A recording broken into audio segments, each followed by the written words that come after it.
hiyo vijana wavute wasivute? Pendo lao.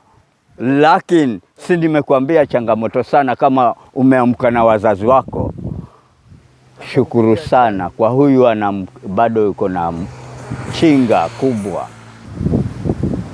Ni mtoto yupe ambaye sasa atakayeamka anakula mgoka, ana try, na akitry ameshika kabisa, na akishika kabisa naweza kuona watoto mazee umuri ambao sio mtu anakuja tayari, wacha nigeukie hapa